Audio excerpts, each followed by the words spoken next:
पिछले एपिसोड में आपने देखा सुहानी अपना प्यार जाहिर कर देती है, लेकिन आर्यन उसे अपने घर से जाने को कह देता है। और अब उसी रात सुहानी उस कमरे के दरवाजे के सामने खड़ी है जहां जाने से उसे मना किया गया था। आने वाले एपिसोड में देखें एक दरवाज़ा जो कभी था ही नहीं, एक दुनिया जहां इंसानों का जाना गुनाह है, और एक मोहब्बत जिसकी कीमत सब कुछ है। ये कहानी अब खतरनाक मोड़ ले चुकी है। कभी किसी को बचाने के लिए अपनी पहचान खो देनी पड़े, और कभी मोहब्बत साबित करने के लिए अपनों को ही कुर्बान करना पड़ता है। सोचो, अगर किसी की जान बचाने के बदले दुनिया तुम्हें भूल जाए तो क्या तुम वो कीमत अदा करोगे? ये एपिसोड वही सच दिखाने वाला है। डिस्क्लेमर। ये कहानियां सिर्फ तफरीही मकसद से बनाई जाती हैं, उनका हकीकत से कोई ताल्लुक नहीं है। सुहानी दरवाज़ा बंद करने गई। उसने दरवाज़ा बंद करने से पहले अंदर झांक कर देखा तो ये कमरा पूरा खाली था। सुहानी कमरे में गई। उसने सोचा, सर तो कह रहे थे कि ये स्टोर रूम है, मगर ये रूम तो बिल्कुल खाली है। इस रूम में तो कुछ भी नहीं है। इस कमरे के अंदर एक और दरवाज़ा था जिससे रोशनी निकल रही थी। सुहानी ने आगे बढ़कर उस दरवाजे को खोला। सुहानी जैसे ही दरवाज़ा खोलकर अंदर गई तो वो जगह बिल्कुल ही अलग सी थी। सुहानी ने सोचा, लगता है उनका घर जंगल की साइड पर है और शायद ये उनके घर का पिछला दरवाज़ा है। सुहानी पीछे मुड़कर दरवाज़ा खोलने लगी ताकि वो वापस कमरे में चली जाए, मगर अब वो दरवाज़ा गायब हो चुका था। सुहानी डर गई और फौरन बोली, ये दरवाज़ा कहाँ चला गया? अभी तो यही था। सुहानी घबरा गई, ये कितनी डरावनी जगह है। ये दरवाज़ा कहाँ चला गया? ये दोनों भाई तो अजीब है ही, मगर इनका घर तो इनसे भी ज्यादा अजीब है। अब दरवाज़ा कहाँ से ढूंढूं? ये कहकर सुहानी वहां से चलने लगी। हर तरफ खामोशी छाई हुई थी। हवा भी इस जगह का मंजर बयान कर रही थी। सुहानी के कदमों की आवाज़ इस जगह पर गूंज रही थी। वो डरते हुए आगे बढ़ रही थी। अचानक झाड़ियों के पीछे से एक लाल आंखों वाला भेड़िया उसके सामने आ गया। सुहानी डर के मारे जोर से चलाई और भागने लगी। वो जंगली भेड़िया सुहानी की तरफ भाग रहा था। वो भेड़िया सुहानी पर हमला करने ही वाला था कि तभी वहां पर कुछ और लोग आ गए। उन्होंने जंगली भेड़िए को गुस्से से देखा। उनकी आंखों से रोशनी निकली और भेड़िया वहां से चला गया। सुहानी ये मंजर देखकर अपनी आंखों पर यकीन ही नहीं कर पा रही थी। वो लोग सुहानी को पकड़कर अपने साथ ले जाने लगे। सुहानी जोर जोर से चीख रही थी, छोड़ो मुझे, कौन हो तुम लोग, मुझे कहाँ ले जा रहे हो? वो लोग सुहानी को अपने साथ सरदार के पास ले गए। उन्होंने अपने सरदार को बताया कि ये लड़की इंसान है और इसने हमारी दुनिया में आने की जुर्रत की है। आपका हुक्म हो तो अभी इस लड़की को सजाए मौत दे दो। ये सुनकर सुहानी डरी हुई आवाज में बोली, ये क्या बोल रहे हो तुम? मैं गलती से यहाँ आ गई हूँ, प्लीज मुझे जाने दो, दोबारा यहाँ कभी नहीं आऊंगी। उनका सरदार सुहानी के पास आया। इसकी नजरें सुहानी पर रुक सी गईं। इसने सुहानी के चेहरे पर हाथ रखते हुए बोला, तुम्हें पता है तुम इस वक्त कहाँ खड़ी हो?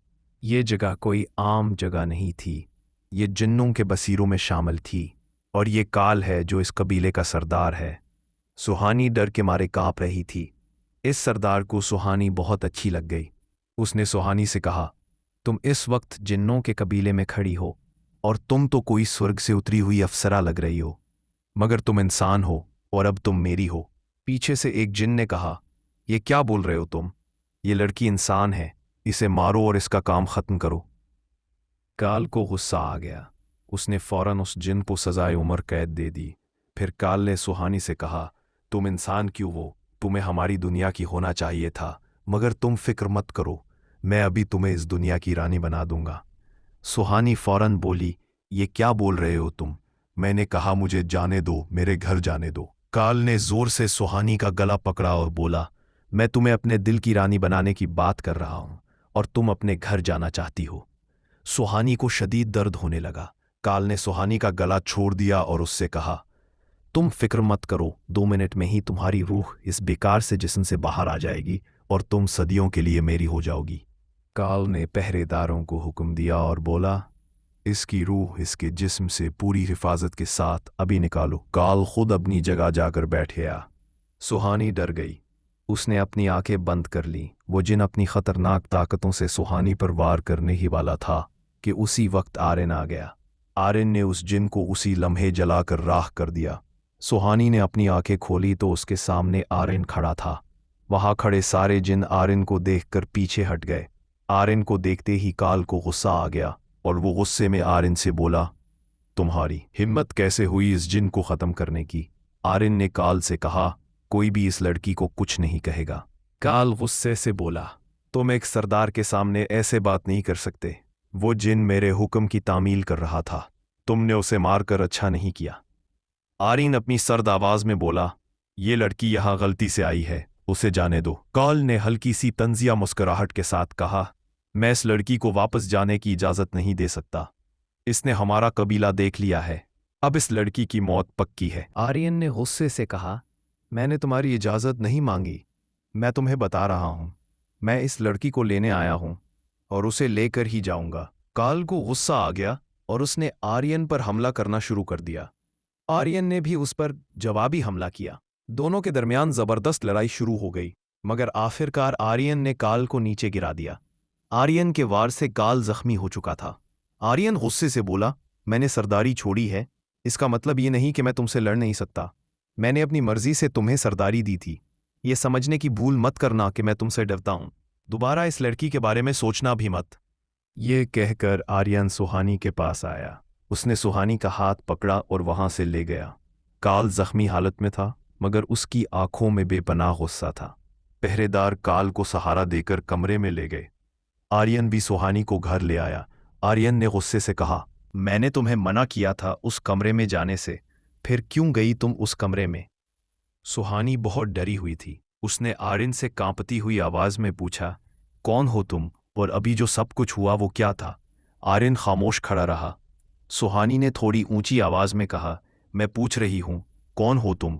क्या तुम सच में एक जिन हो? आर्यन ने सुहानी की तरफ देखते हुए कहा, हाँ, यही है मेरी सच्चाई। मैं कोई इंसान नहीं हूं, मैं एक जिन हूं। ये अल्फाज सुनकर सुहानी के होश उड़ गए। उसके रोंगटे खड़े हो गए थे। एक पल के लिए सुहानी साकत सी रह गई। फिर उसने खुद को संभाला और हैरानगी से बोली, मतलब मैं इतने दिनों से जिन्नों के घर में रह रही हूं। अब सुहानी को सब समझ आ गया था कि उनके घर में कोई नौकर क्यों नहीं है, उनके किचन में खाना क्यों नहीं होता और ये लोग कभी खाना क्यों नहीं खाते। सुहानी ने अपना सर हिलाया और घबराई हुई आवाज में बोली, मैं यहां नहीं रह सकती, मुझे अपने घर जाना चाहिए। सुहानी चलने लगी तो आर्यन ने इसका हाथ पकड़ते हुए कहा, अब तुम कहीं नहीं जा सकती हो। सुहानी ने गुस्से से अपना हाथ छुड़ा लिया और बोली, मैं यहां अपनी मर्जी से आई थी और अपनी मर्जी से ही जाऊंगी। तुम होते कौन हो मुझे रोकने वाले? ये कहकर सुहानी दरवाजे तक पहुंची। आर्यन ने सुहानी को पकड़कर दीवार के साथ लगा दिया। आर्यन की आंखों में गुस्सा था। उसने सुहानी से कहा, यहां लोग अपनी मर्जी से आते हैं मगर जाते मेरी मर्जी से है। सुहानी को दर्द हो रहा था। उसकी आंखों से आंसू निकल रहे थे। वो दर्द भरी आवाज में बोली, तुमने कहा था मैं चली जाऊं, तो अब मैं जा रही हूं। प्लीज मुझे मेरे घर जाने दो। आर्यन ने सर्द लहजे में कहा, वो वक्त अब तुम खो चुकी हो। मैं तुम्हें तुम्हारे घर नहीं जाने दे सकता, क्योंकि अब तुम्हें मेरा सच पता चल गया है। सुहानी फौरन बोली, मैं किसी को कुछ नहीं बताऊंगी तुम्हारे बारे में, प्लीज मुझे मेरे घर जाने दो। सुहानी रोने लगी। आर्यन ने उसे छोड़ते हुए कहा, नहीं, अब से तुम यही रहोगी, इस कमरे से बाहर जाने का सोचना भी मत। यह कहकर आर्यन वहां से चला गया। सुहानी के बाजू में अब दर्द हो रहा था, जहां से आर्यन ने उसे पकड़ा था। सुहानी रोते हुए खुद से बोली, मैं एक जिन से कैसे मोहब्बत कर सकती हूं? ये मुझसे क्या हो गया है?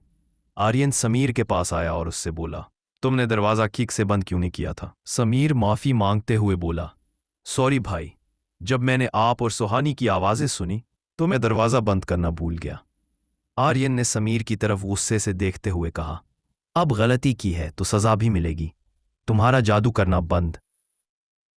समीर चूक गया और फौरन बोला, भाई कुछ और सजा दे दीजिए, मगर जादू बंद मत कीजिए। मगर आर्यन ने समीर की एक बात ना सुनी और कहा, इससे तुम्हें हर वक्त याद रहेगा कि तुमने कितनी बड़ी गलती की है, अब जाओ यहां से। समीर मायूस चेहरा बनाकर वहां से चला गया। सुहानी कमरे में अकेली बैठी थी। वो बार बार अपने पापा को फोन लगा रही थी, मगर उसके फोन पर नेटवर्क नहीं आ रहा था। सुबह हो गई। सुहानी कमरे का दरवाजा खोलने की कोशिश कर रही थी, मगर आर्यन ने दरवाजे को अपने जादू से बंद किया हुआ था। सुहानी जोर जोर से चिल्लाने लगी, मिस्टर आर्यन, आप ये ठीक नहीं कर रहे हो, मुझे मेरे घर जाने दो, मैं यहां नहीं रह सकती। समीर बाहर खड़ा यह सब सुन रहा था। मगर वो दरवाज़ा खोल नहीं सकता था। कुछ देर बाद आर्यन सुहानी के लिए नाश्ता लेकर आया। सुहानी आर्यन को अचानक कमरे में देखकर हैरान हो गई। आर्यन ने नाश्ता मेज़ पर रखा और कहा, सुबह सुबह इतनी एनर्जी वेस्ट मत करो। तुम्हारी आवाज़ इस घर से बाहर नहीं जा सकती। नाश्ता करो, इसके बाद तुम्हें मेरे साथ ऑफिस चलना है। सुहानी की आंखों में आंसू थे। वो बोली, मुझे कहीं नहीं जाना तुम्हारे साथ, मुझे अपने घर जाना है। आर्यन ने कहा, मैंने तुम्हें रात को ही कह दिया था कि अब तुम कहीं नहीं जा सकती, और इस बात को याद रखना, क्योंकि मुझे बार बार बात दोहराना पसंद नहीं। भूख लगे तो खाना खा लेना। ये कहकर आर्यन हवा में गायब हो गया। आज सारा दिन सुहानी कमरे में बंद रही। शाम हो चुकी थी।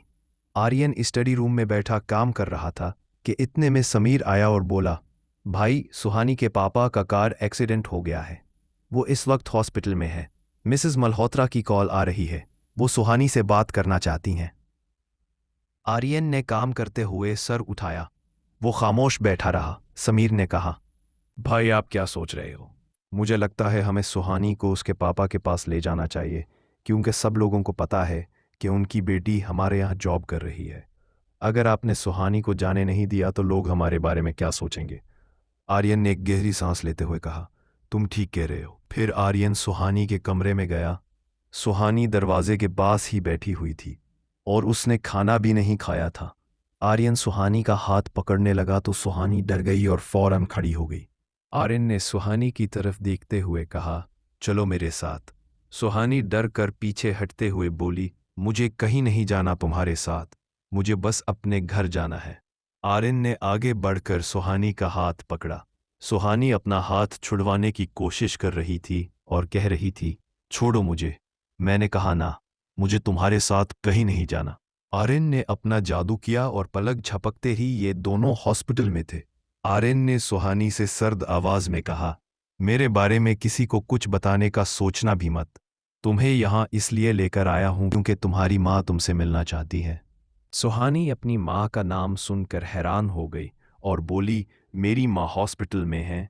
ये कहते हुए सुहानी ने सामने देखा तो आईसीयू रूम के बाहर उसकी माँ अकेली खड़ी थी। सुहानी ने आर्यन से कहा, मेरा हाथ छोड़ो। आर्यन बोला, मेरी बात याद रखना, भूल कर भी मेरे बारे में किसी को बताने की कोशिश मत करना। ये कहकर आर्यन ने सुहानी का हाथ छोड़ दिया। सुहानी भागकर अपनी माँ के पास गई और पूछा, क्या हुआ मामा, आप यहाँ क्या कर रही हो? सब कुछ ठीक तो है ना? सुहानी की माँ रो रही थी। वो रोते हुए बोली, बेटा, तुम्हारे पापा का एक्सीडेंट हो गया है। ये सुनकर सुहानी को शदीद सदमा लगा। ऐसा लग रहा था जैसे उसके लिए दुनिया रुक सी गई हो। उसके कदम लड़खड़ा गए। वो गिरने ही वाली थी कि आर्यन ने पीछे से उसे संभाल लिया। आर्यन ने नरमी से कहा, खुद को संभालो, इस वक्त तुम्हें अपनी माँ के साथ खड़ा होना चाहिए। सुहानी ने बड़ी मुश्किल से खुद को संभाला और अपनी माँ से बोली, कुछ नहीं होगा मामा, पापा जल्दी ठीक हो जाएंगे। आर्यन ने सुहानी की माँ को तसल्ली देते हुए कहा, आप फिक्र मत करें, यहाँ के डॉक्टर बहुत काबिल है, मिस्टर माल्होत्रा को कुछ नहीं होगा। अगर आपको किसी चीज़ की ज़रूरत हो तो आप मुझे बता सकती हैं। सुहानी की माँ रोते हुए बोली, अरे नहीं बेटा, तुम सुहानी को यहाँ ले आए हो यही बहुत है। मैं तो कब से सुहानी को कॉल कर रही थी, मगर इस लड़की का फ़ोन नंबर ही बंद था। इसके पापा दोपहर से हॉस्पिटल में हैं और ये अब आई है। सुहानी की माँ रो रही थी। सुहानी ने अपनी माँ को चुप करवाया। सुहानी और इसकी माँ आईसीयू के बाहर इंतज़ार कर रहे थे कि डॉक्टर कब बाहर आएगा। कुछ देर बाद डॉक्टर बाहर आया और बोला, हम अपनी पूरी कोशिश कर रहे हैं, मगर उनका बचना बहुत मुश्किल लग रहा है, क्योंकि एक्सीडेंट की वजह से उनका बहुत ज़्यादा खून ज़ाया हो गया है। इसलिए आप लोग ज़्यादा उम्मीदें मत रखिएगा। ये कहकर डॉक्टर वहां से चला गया। ये सुनकर सुहानी की माँ अंदर से बिल्कुल टूट चुकी थी। सुहानी अपने पापा की ये हालत देख नहीं पा रही थी। उसे कुछ समझ नहीं आ रहा था कि वो क्या करे। सुहानी रोते हुए आर्यन के पास आई और बोली, डॉक्टर ने कहा है कि पापा नहीं बच सकते। आर्यन नर्म लहजे में बोला, हाँ, मैंने सुना है, अब क्या ही कर सकते हैं। जो इंसान दुनिया में आया है उसे एक ना एक दिन तो इस दुनिया से जाना ही है। सुहानी ने आर्यन से कहा, तुम तो एक जिन हो, तुम मेरे पापा की जान बचा लो। तुम तो कुछ भी कर सकते हो, कहीं पर भी आ जा सकते हो। तुमने और तुम्हारे भाई समीर ने उस दिन फ्लाइट में इतने लोगों की जान बचाई थी। प्लीज़ मेरे पापा की जान भी बचा दो। सुहानी की आंखों से आंसू बह रहे थे। आर्यन 2 पल के लिए खामोश नज़रों से उसे देखता रहा, फिर बोला, ठीक है, मैं तुम्हारे पापा की जान बचा दूंगा, मगर मेरी एक शर्त है। सुहानी ने अपने आंसू साफ किए और बोली, शर्त? कैसी शर्त? आर्यन ने सुहानी को बताया, ठीक होने के बाद तुम्हारे पापा भूल जाएंगे कि उनकी कोई बेटी भी थी। तुम्हारी माँ भी तुम्हें भूल जाएगी, और जो कोई भी तुम्हें जानता है, सब लोग तुम्हें भूल जाएंगे, और तुम्हें हमारे साथ हमारे ही घर में रहना होगा। तुम्हारी पहचान सिर्फ ये होगी कि तुम आर्यन सिंघानिया की सेक्रेटरी हो।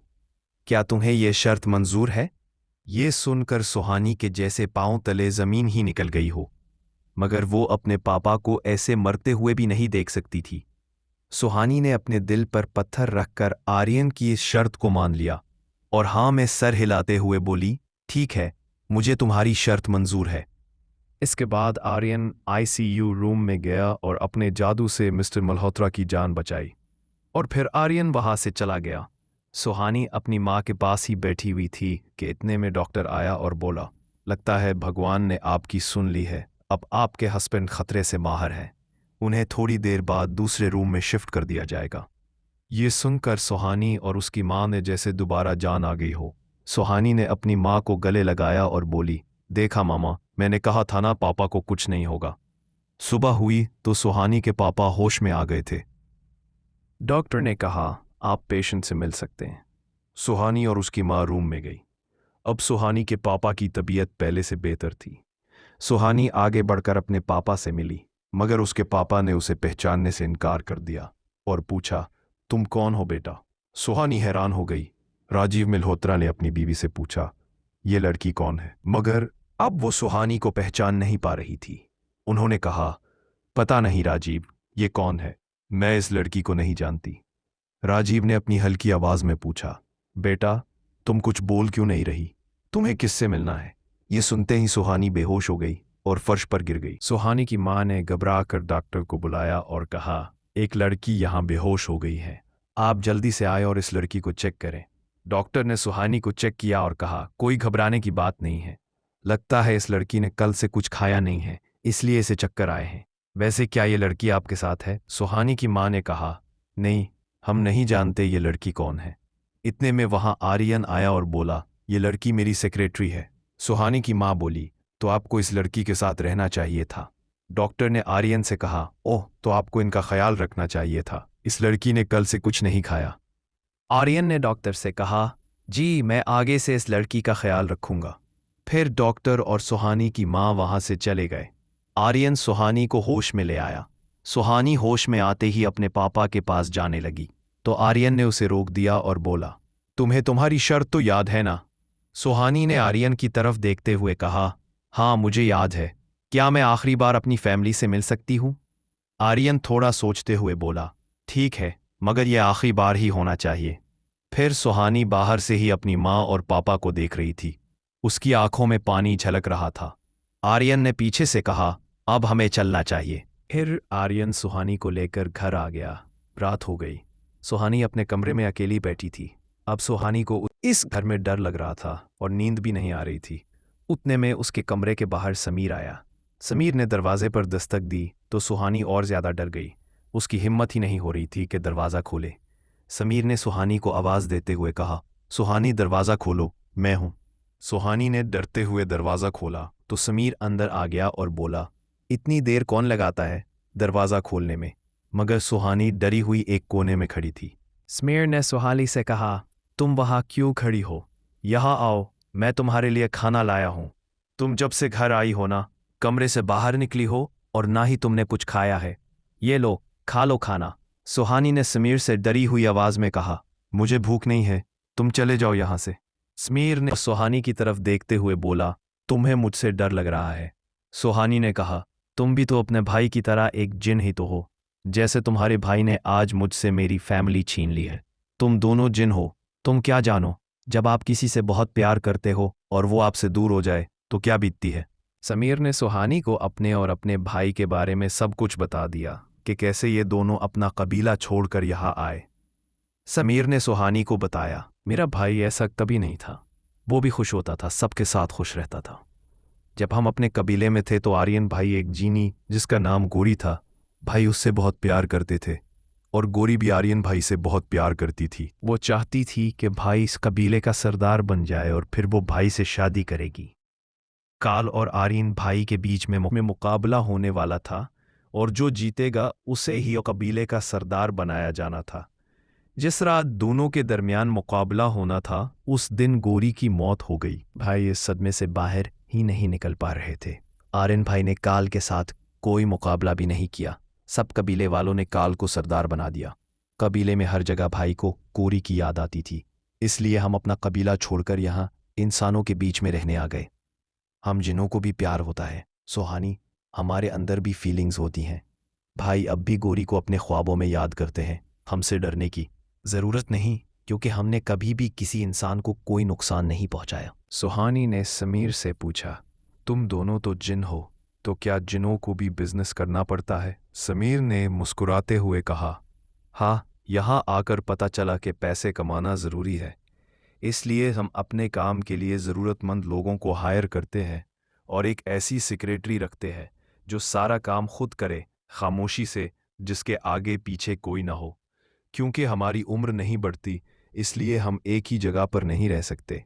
जब हम वो जगह छोड़ते हैं तो अपना सारा बिजनेस इस सेक्रेटरी के नाम करते हैं। उसके बदले सेक्रेटरी को सिर्फ हमारे लिए ही काम करना होता है अपनी सारी जिंदगी। इसलिए भाई ने तुम्हें रिजेक्ट कर दिया था। आगे तो तुम सब कुछ जानती ही हो, तुम यहाँ पर खुद आई हो। सुहानी हैरानगी से बोली, क्या सारी जिंदगी? समीर ने कहा, हाँ, सारी जिंदगी। अब तुम भी डरना छोड़ दो और खाना खा लो, बहुत देर हो गई है। समीर ने सुहानी को खाना दिया। सुहानी ने खाना खाया और फिर समीर वहां से चला गया। रात गहरी हो गई थी।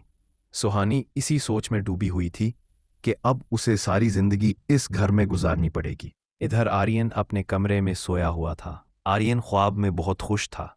वो सामने खड़ी लड़की की तरफ बढ़ रहा था। जब आर्यन उसके पास पहुंचा तो वो लड़की और कोई नहीं, सुहानी ही थी, जो मुस्कुराते हुए आर्यन की तरफ देख रही थी। आर्यन चौंक गया और फौरन उठ गया। ऐसा कई बरसों के बाद हुआ था कि उसे गोरी के अलावा किसी और लड़की का ख्वाब आया हो। सुबह हो गई थी। आर्यन जैसे ही अपने कमरे से बाहर निकला तो सुहानी पहले से ही तैयार बैठी थी ऑफिस जाने के लिए। आर्यन ने सुहानी की तरफ देखा और बोला, आज तुम वक्त से पहले ही तैयार हो गई हो। सुहानी ने कहा, जी सर, आपको लेट ना हो इसलिए मैं जल्दी तैयार हो गई। फिर आर्यन और सुहानी ऑफिस पहुंच गए। सुहानी ने मैनेजर मोहत से मुलाकात की और उससे पूछा, क्या तुम मुझे जानते हो? मोहत ने सर हिलाते हुए कहा, हाँ, तुम सर की पर्सनल सेक्रेटरी हो। सुहानी ने पूछा, और क्या जानते हो मेरे बारे में?